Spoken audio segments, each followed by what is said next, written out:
اللي هي اللي فيها الراس دي. اللي انا بفكها تمام ده. تمام. فكيتها.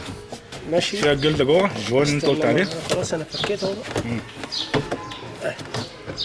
تمام يا حاج تمام. دي كده بقى في رواسب تحت هنا جوه. تمام. خلاص بتنضف بقى كده وكلام من ده، بس دي لها بالترومبه بتنزل. طب الجلده دي ما بتتغيرش يا مجهاد؟ بتتغير بس هي ما بتبص.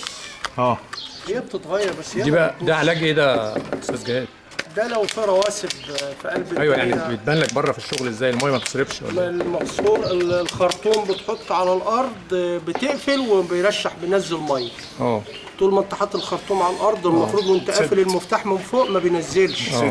لكن انت طالما قافل وبينزل يبقى تحت من الجلد ديت في رواسب. بقايا بتاعت هدوم خرز.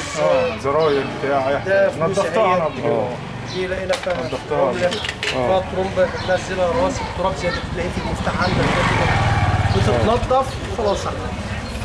فانت بقى دي بقى. طيب تسمح لنا ننزلها على النت؟ يا باشا نازل يا باشا. زكت انا ونعافيتك يعني. يا باشا احنا عنينا ليه؟ الله احنا خدامين النت وبتوع النت. حبيب قلبي. لو عايز افك ده يا عم جهاد.